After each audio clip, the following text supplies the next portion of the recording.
صباح wanaagsan khiyaarta hawada ee nagala xiriidhay saacada Afrikada bari waa 7 subaxnimo 25 bisha Maarso 2020 qodobada barnaamijka aad ku maqli doontaan waxa kamid ah tirada dhimashada caabuqa corona oo sare u sii kacaysa guud ahaan caalamka dalka Sweden Somali badan ay cudurkan ugu dhintay hadaba maxay tahay sababta arintaasi walaal waxa aan leeyahay wuu keeni karaana waxay tahay wali waxa furan goobihii Soomaalida ay ku caawin jireen iskugu imaan jireen galbi sida meelaha community-ga iskugu imaadaan maqaayadihii Soomaalida dadkii wali way is salaamayaan wali hab ay istinayaan dawladda Mareykanka oo lacag siinaysa ganacsatada yaryar ee ganacsigooda hoos u dhac ku keenay caabuqa coronavirus waxaanu la shaqeynaynaa hay'ada aanu la macaamilno ayaan lacagta u dhiibinaa kuwaas oo maaragtay shirkadaha siinaya marka laakiin lacagta wasaaradda nadag toos uga iman doontaa wax riba ah ma saarna gobolkii cudurka corona ka soo bilaabmay ee Wuhan ee dalka Shiinaha oo xaaladu caadi ay ku soo laabatay barnaamijkuna gabi ahaantiisa waa coronavirus waxaana soo saaray Ciise Xaaji Cabdulle qodobada iyo qodobo kale oo caalamka ku saabsan waa aad ku maqli doontaan barnaamijka balse marka hore warkii dunida iyo Ciise Xaaji Cabdulle mahadsanid Axmed tallaabadii ugu dambeysay looga hortagay viruska corona dawladda Mareykanka waxay ku amartay qof walba oo magaalada New York ka baxay inuu iskarantiilo muddo 2 usbuuc marsi horeysay doqa magaalada New York Andrew Cuomo waxa uu sheegay in gobolkiisa halis ugu jiro in cudurkan safmarka uu saameyn ku yeesho maadaama cisbitaalada New York aysan yeelin sararo ku filan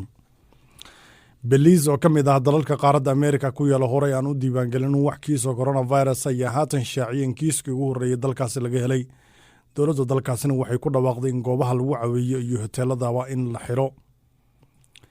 Hindiya ayaa maanta waxa ka dhaqan galaya bandow 3 isbuuc si looga hortago cudurka corona ilaa iyo haddana ma caddo qaabka dadka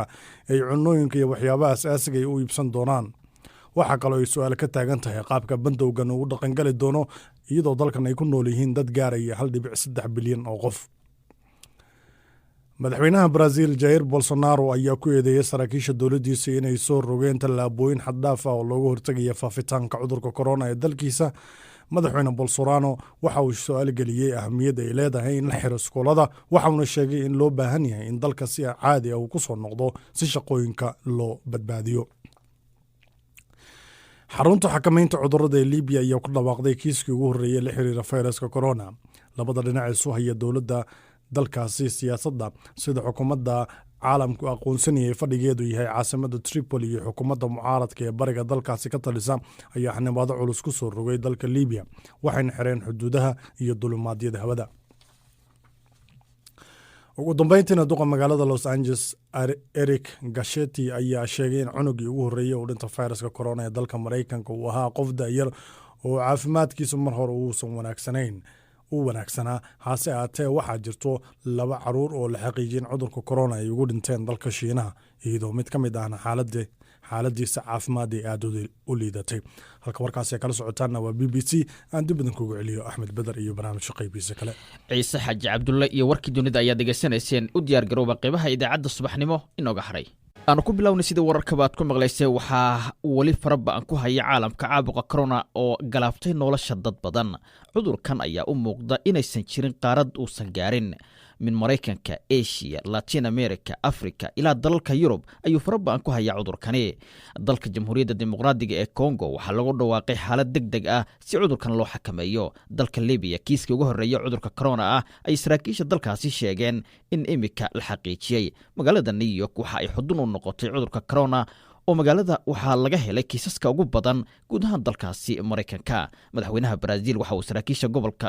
kamid dalkaasi uu ku eedeeyay inay qaadayaan tillaabooyin xad dhaaf ah oo aan loo baahnayn si loo xakameeyo cudurkani dalka Talyaaniga waxa sii kordhaysa tirada dhimashada balse waxa hoos u dhacay kiisaska cusub ee cudurka markaasi coronavirus haddii aan eegno dalka Sweden oo kamid ah dalalka uu saameynta ba'an ku yeeshay cudurka ama xanuunka corona ayaa waxa lagu soo waramayaa in tiro Soomaali ah ay cudurkan ugu geeriyootay iyadoo la sheegayo in dadka Soomaalida aysan si wanaagsan ula socon wararka iyo digniinada la xiriira cudurkani haddaba si dadka Soomaalida markaasi dalkaasi Sweden loo gaarsiiyo halista cudurkan uu leeyahay ayaa waxa markaasi ay u socota wacyigelin ku saabsan sidii Soomaalida ay u hirgelin lahaayeen ama ugu hoggaansami lahaayeen amarada dawladda ka imanaya ee ku saabsan xakamaynta cudurkani. xildhibaan Cabdullaahi Maxamed Cabdullaahi oo ka mid ah xildhibaanada golaha deegaanka ee magaalada Gothenburg ee dalka Sweden ayaa iga warramay xaaladda cudurka guud ahaan dalka Sweden gaar ahaan saamaynta Soomaalida uu ku yeeshay.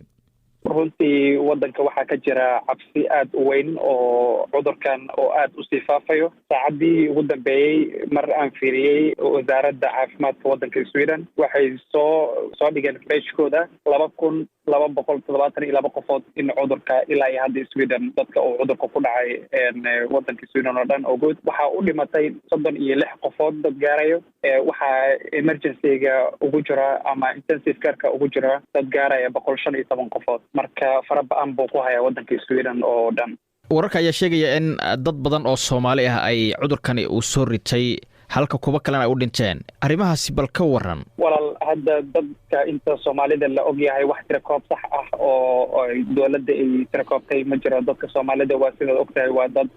Swedish ah. marka tira koobka guud ee wadanka ay qayb ka yihiin. marka laakiin marka si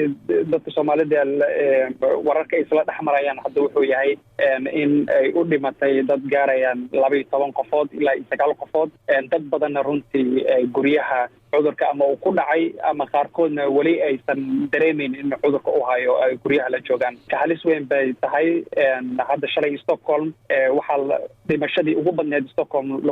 dad ay ku dhintaan waxaa ugu badnaa dad Soomaalida oo runtii waa dareemi kartaa sida dadka Soomaalida oo cudurka u saameeyay. marka taa macnaheedu waxay tahay in Soomaalida sababta cudurka ugu batay dalkaasi Sweden dadka Soomaalida ay tahay in dadku aysan dhig u dhigin digniinaha la bixinayo. waa sidaas waxaan isleeyahay waxa keeni kara in cudurka oo dadka Soomaalida aan runtii hadda aad ugu sii faafo. shalay wadanka warbixinta ugu weyneed ee wadanka Sweden oo dhan la isla hadal hayay waxay ahayd dadka Soomaalida dadka ugu dhintay dadka ugu tirada badan ee cudurkan uu dilay Stockholm caasimada wadanka Sweden waxay ahayd dad Soomaali ah ay badankood ahaayeen dadka ugu dhintay. runtii walaal waxa aan isleeyahay wuu keeni karaana waxay tahay weli waxaa furan goobihii Soomaalida ay ku caawin jireen iskugu imaan jireen galbihii sida meelaha community-ga iskugu imaadaan. maqaayadihii Soomaalida dadkii weli way is salaamayaan weli hab ayay istiinayaan. waxaa runtii ay taasna ay cadeen ama muujinaysaa in dadka Soomaalida oosan weli information-ka maalin kasta ay bixiyaan hay'adaha caafimaadka wadanka Sweden oo si toos ah u gaarin. maadaama aad ka mid tahay xildhibaanada deegaanka dalkaasi Sweden ma jiraan tillaabooyin aad ku wacyigelinaysaan dadka Soomaalida ah oo looga gaashaaman karo cudurkaasi corona? walaal waxaan bilaabay in aan maaragta qaybiyo warqado luqadda Soomaaliga ku qoran oo ka hadlaya cudurkan. waxaan caawa insha Allah tacaala aan ka hadli doonaa social media Facebook-ga. waxaan runtii sida hadda aan kula hadlayo BBC-da oo dad badan oo Soomaali Swedish ay ku xiran yihiin BBC-da aan ka hadlaya. marka waxaan bilaabay in aan gaarsiiyo information-ka dadka Soomaalida ah oo aan runtii aan si fiican uusan u gaarin information-kan in dadka ay salaanta ay joojiyaan in maxaan ku yiraahdaa guryaha lagu jiro banaanka aan loo soo bixin. dad badan baa runtii dhahay ilaahay qofka uu dila ayaa dhinto. waa sax ilaahay qofka uu dilaa dhinto laakiin ilaahayna wuxuuna dhahay dadaala anigana waa idin karab istaagaa. wacyigelinta dawladda Sweden waa ay waday xukuumaddu waxay soo saaraysay digniino. waxaad ii sheegtay imika in aad doonayso in fariimo ku qoran afka Soomaaliga aad dadka Soomaalida la wadaagto. taa macnaheedu waxay tahay dadka Soomaalida halkaasi ku dhaqan sababta aysan fariimaha u gaarin ay tahay in afka Swedishka inta badan ay ku qoran yihiin dadkuna aysan aqoon badan u lahayn afkaasi. wasaaradda caafimaadka markii la galo page-keeda waxaa ku qoran luqad kasta oo wadankan looga hadlo. TV-yada ma aysan ka sheegin sida luqadda Swedishka. TV-yada marka ay imaanayaan dadka caafimaadka ka hadlaya ama wasaaradda wakiilka uga ah ma aysan uga hadlin luqadaha kaleeto ee wadanka looga hadlo. taasna runtii dad badan baa aad ugu dhaliilay. waxay ahayd luqadaha wadanka dadka ku nool inay luqadahoodana iyagana looga hadlo. TV-ga dadka Swedish ma wada yaqaaniin sidaa sheegtay laakiin waxay sameeyeen iyaga qoraal ah in ay soo dhigeen page-kooda oo runtii dadka ay ka faa'iideysan karaan inay xagga ay ka dhageystaan. kaasi waxa uu ahaa xildhibaan cabdulaahi maxamed cabdulaahi oo ka mid ah xildhibaanada golaha deegaanka magaalada Gothenburg ee dalka Sweden oo khadka telefoonka igu waramayay. haddaba caabuqa corona ayaa waxa uu saameyn ku yeeshay dhinacyo kala duwan ama dhinacyada kala duwan ee nolosha haddii ay ahaan lahayd waxbarashada, goobaha cibaadada iyo weliba isu socodka. dalka Australia oo ka mid ah goobaha imika uu cudurkaasi saameynta ku yeeshay ayaa waxaa la xanibay isu socodka iyo isdhexgalka dhanka bulshada. arrintani waxay saameyn ku yeelatay dhanka shaqada, gaar ahaan dhanka tagaasida. xasan axmed dhicisow oo muddo ka badan 20 sano ka ahaa magaalada Melbourne wada gawaarida tagaasida ah ayaa waxa uu wajahayaa imika caqabado dhanka shaqada ah maadaama goobihii dakhliga taksiga uu ka soo geli jiray dowladda ay albaabadu markaasi isugu dhufatay islamarkaana la hakiyey isu socodka magaalooyinka iyo weliba in gawaarida ay markaasi u kala gooshto. waxa uu waramay wariyaha BBC-da xasan sheekh cumar. 20 sano wada shaqaan. waayahay waxaan la soconaa go'aamadii ka soo baxay dowladda dhexe iyo dowlad goboleedka hadda aynu joogno Victoria in meelo badan albaabada la isugu dhuftay. sidee idin saameysay arrintan? waxay noo saameysay weyn bay nagu yeeshay because meelihii aan ka shaqeyn jirnay waa la xiray. sida ugu horeyso airborada, hoteelada, restaurantiyaalka, maqaayadihii wixii oo dhan oo yacni shaqo taxi laga qaado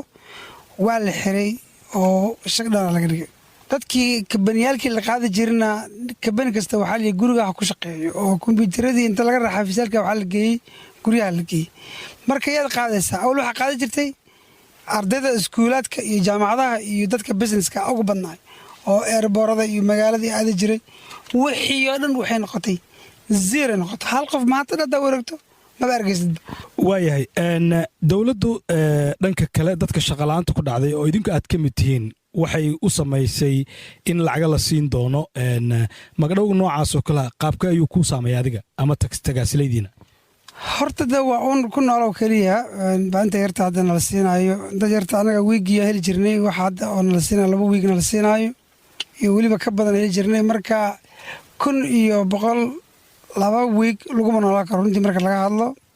laakiin wax la dhaantaa guri joog waa caadiya. guriga lagu joogayaa banaanka lagu mari karo. waxayna soconaysaa at least ilaa iyo 6 bilood 3 to 6 months oo dhan ee nikal dhaw madaxweynaha ku dhawaaqay. marka dimaaqa wax isbedel doona in ilaahay cudurka naga wareejiyo maaragtay hawsha nool ku soo noqoto alxamdulillah. waa goorin laakiin insha Allah waxaan rajaynaynaa in systemku sidoo ku soo noqdo oo coronavirus ilaahay naga wareejiyo maaragtay. lacagtan ceedha dowladda idin siinaysa oo dadka shaqo la'aanta ku dhacday loo yaboohay kasokow ma ku jirtaa qorshe ah in shaqo kale aad raadiso oo ilaan shaqooyin badan ayaa jira taxi keli maahan? shaqooyin waa la xiray de ma waxaan dhagax ma ka shaqeyn karnaa. dhagax inaad fuundi noqoto fuundina cilmi iyo aqli ma lihi.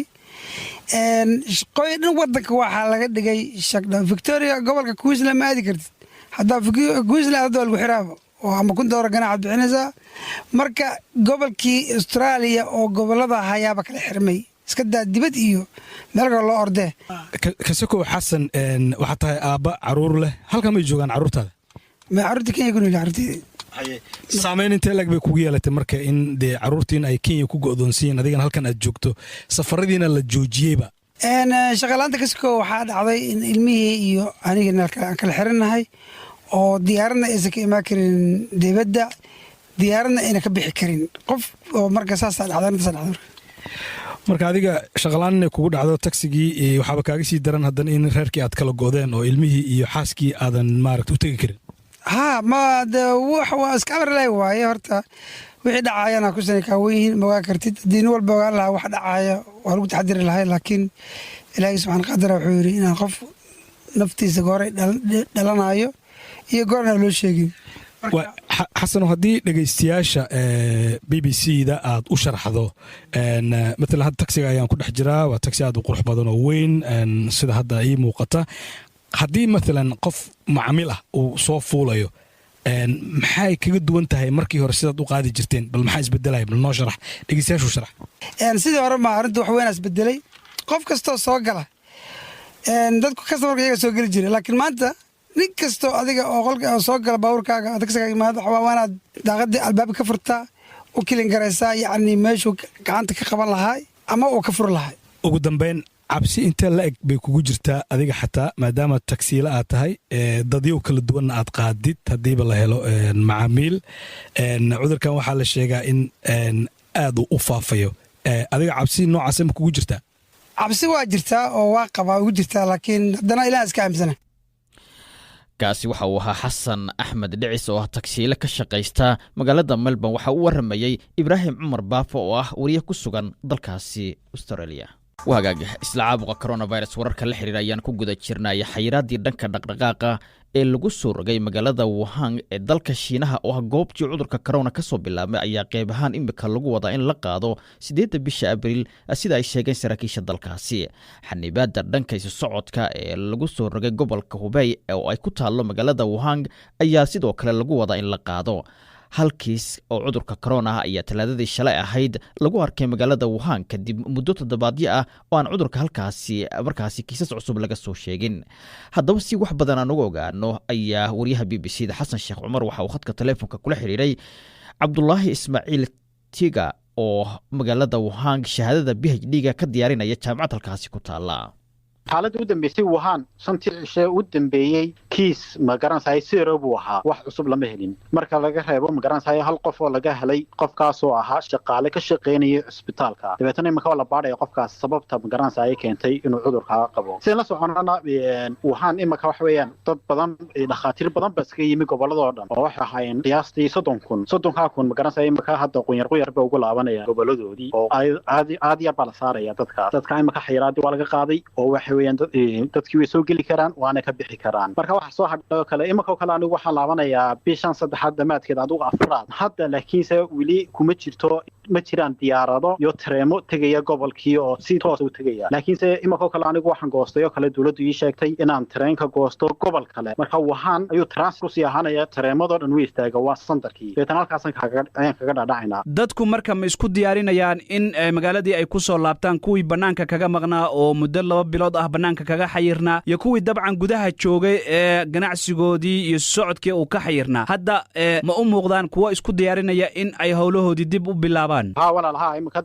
dadkaan ku jiro kale weeyaan imika waa caadi furan tahay magaalada waa lagu noqonaya waa imika caadi magaalada furay dadkii joogay iyaguna way ka baxayaan way noqonayaan marka laga reebo dadka ajnabiga ah ee dibadaha ku maqan ardayda kale imika iyaga looma ogola inay soo laabtaan ilaa ay warbixin laga helayo sida qabana jaamacadahana waxa la bilaabayaa u muuqato bisha shanaad marka ardayda ajnabiga laga reebo mooyaan laakiin dalka ka maqan mooyaan inta kala dhow oo furan tahay magaaladii waa laga bixi karaa waa la soo gali karaa dabcan magaaladan Wuhan arday Soomaaliyeed ayaa wax ka baranayay marka ma iska warqabtaan oo wax xiriir ma leedihiin haddii aad ka warqabto xaaladihii ugu dambeeyay maxaad nooga sheegi kartaa walaal waxa weeyaan ardayda Soomaalida ah ee meeshan ku joogno kuwa marka la isku wada daro ardayda Soomaaliyeed oo dhan waxa jira arday baasaboor kala haysta marka waxaanu nahay adigu 49 ilaa 50 baa lagu qiyaasaa waan iska warhaynaa waxaan leenahay gruubo marka xaalka ayaga marba isla soconaa marka xayiraad wili laakiin wayna sii haysaa wili ma garanayay xorriyadii lama helin oo qofkii inuu dabada u bixi karayo lama ogola laakiin saa kulli waan wada caafimaad qabnaa alxamdulilah waxa cid wili nagama xanuunsan marka aad baan iska warqabnaa arday ahaan guud ahaan gobolka Hubei iyo magaaladan Wuhan waa halkii xanuunku uu ka bilowday dhibaato badan uu ka geysto oo dad badan ay ugu dhinteen hadda marka in dib loo furo oo la yiraahdo xanuunkii uu ka yaraaday oo isu socodkii iyo dabcan ganacsigii ay tiraahdo dawladdu dib baa loo furayaa dadku siday u arkaan marka reer Wuhan wallahi dadku walaal waxa u arkaan si magaranayay aad bay ugu farxayaan waayo waxa weeyaan waa mushkilad badan baa la soo kulantay xagii dhaqaalaha iyo xagii isku socodkii waxa jira dad badan oo ganacsato ah oo gobolka sida Wuhan oo kale oo iskuuladii baraafatada sida rawdadii oo kale kidingaana kala yiraaho laha macallimiinta mushaarkooda iyaga siinayay kiradii guryaha way bixinayeen labada bilood ee magaalada xidhneed oo dhaqaale ma garanayay waxa ku dhacay khasaare badan marka dadkaas oo kale aad bay u farxayaan in magaaladii dib loo furo oo socodkii soo noqdo ee nolosha soo noqoto waxaana ma garanayay sida dawladdu u xakameysay baa ayaa aad cajiib u ahayd oo meel walba ma garanayay xaafad walba la xidhay oo ciidan la dhigay aan cidna bixi karin marka se u arkayaan dadka reer Wuhan waxa weeyaan si fiican loo kontroolay magaaladii marka laga soo tago magaalada Wuhan ka waran xaaladda guud ee magaalooyinka kale ee dalka Shiinaha xanuunka hadda xagee buu marayaa heer caynkee ah marka loo eego wadamada kale ee caalamka magaalooyinka shiinaha kale imaka waxa laga helayaa imaka maalintii waxa la soo sheegay ilaa 100 magaranayay kiis marka taana waxa uu sabab magaranayay waxa jira dadkii Chinese ka ahaa dalalka kale joogay Mareykanka ay baasaboor kale haystay amba dalalka kale ka shaqeynaya ku noolaa dadkaas imaka ku soo laabanay magaalooyinka waaweyn sida Beijing Shanghai iyo Guangzhou ay riboodadu way buuxaan oo waa dad cudurkina qaba tigradina aad u qaali yihiin marka dadkaas imaka cudurkan magaranayay ayaa laftoodu iyaga qaba ay dalka ku soo noqonayaan marka imaka kale caasimadii Beijing oo kale airportkeedii waa la joojiyay waayo aad loo buuxlaafiyay taasoo kale waxa sababtay imaka loo qaybiyo 8 gobol oo kale la yiraahdo ka dega dadkii magaranayay Chinese ka ahaa ajnabiga looma ogola inay China soo galaan marka dadka Chinese ka ah hadda iyadoo laftoodii magaranayay cidii doonaysa inay timaado dawladdu waxay sameysay waayo marka hore caafimaadku bilaash buu ahaa marka dawladdu hadda waxay sameysay qof kasto Chinese oo doonay inuu dalka yimaado inuu magaranayay iska bixiyo wixii caafimaad ah oo isagu lacagtaas ka bixin doono oo wixii free ahaan uu dib u jiri doonin kaasi waxa uu ahaa Cabdullaahi Ismaaciil Tiga oo magaalada Wuhan jooga una waramayay wariyaha BBC-da Xasan Sheekh Cumar dhageystayaal badan ayaa markaasi fikirkooda ka soo dhiibtay dhanka Facebook-ga waxaana kamid ah dhageystayaashaasi Faarax Bashiir oo jooga magaalada Garowe waxa loo yahay coronavirus runtii waxa uu noqday musiibo dunida oo dhan ay u taglaadahay balse ummadda Soomaaliyeed waxaan ugu baaqayaa ayuu leeyahay in ay taxadaraan oo ay qaataan talooyinka caafimaadka ee la siiyo si markaasi uga badbaadaan dhageystaha kale waxa uu leeyahay magaciisu waa Maxamed Xasan Cusmaan oo jooga magaalada Muqdisho aad ayaan uga xunnahay ama uga naxay Soomaalida Sweden ku geeriyootay waxaan kula talin lahaa Soomaalida meel kasta oo ay joogaan fadlan u dhagraaricay ayuu leeyahay digninada iyo waliba talooyinka la bixinaya dhageystayaashaasi waa ay mahadsan yihiin caabuqa coronavirus ayaa waxa uu saameyn badan ku yeeshay dhaqaalaha caalamka isla markaana dalka ugu dhaqaalaha badan caalamka ee Mareykanka ayaa imika waxa ay dawladda dalkaasi wadaa tallaabooyin lagu xakameynayo cudurkaasi iyo waliba tallaabooyin looga gaashaamanayo dhaqaale burbur ku yimaada dalkaasi dawladda Mareykanka ayaa lacag dhan $30 milyan waxay u qoondeysay ganacsatada yaryar si looga gacan qabto xilligan adag in dhaqaalaha markaasi ama dhaqaalahooda uu saameyn ku yeesho lacagtan ayaa waxaasi ama ahaana loo siin doonaa ganacsatada yaryar kuwooda markaasi u qalma oo midkiiba la siin doono $25,000 ilaa $35,000 haddaba wariye Siyaad Saciid Saalax ayaa warbixintan ku eegaya lacagaha la siinaya ganacsatada Mareykanka dhibaatooyinka caafimaad ee ka dhashay faafitaanka COVID-19 ayaa si dhaqso ah u noqday xiisad dhaqaale oo taagan dalka Mareykanka waxaa jirtay in la joojiyay wax kasta oo dhaqdhaqaaqa sida shirarka ruwaayadaha maqaayadaha baararka suuqyada iyo tiyaatarada iyo shaqaalihii warshadaha wax soo saarka oo ay aad u yaraatay hawshoodii maadaama dadka la kala fogeeyey ayaa waxaa yaraaday inay wax gataan taasina waxay keentay in ganacsigii yaryaraa uu hoos u dhaco si dhaqso ah laakiin wakhtigan waxaa lagu howl jiraa oo ay dawladdu ka shaqaynaysaa gargaarka ganacsatada yaryar oo hoos u dhaca dhaqaale ku yimi lacagtaas $30 milyan ah waxa weeyaan in maaragtay muddo 5 sano lagu bixiyo waa Xamse Warfa wasiir ku-xigeenka wasaaradda shaqada iyo horumarka dhaqaalaha gobolka Minnesota oo wasaaraddiisu ay sheegtay in ganacsatada yaryar ay siin doonaan lacag amaah ah ay kaga soo kabsadaan dhaqaalaha burburay wuxuuna ii sheegay Xamse qaabka ay u siinayaan ganacsatadan kala duwan waxaanu la shaqaynaynaa hay'ada aanu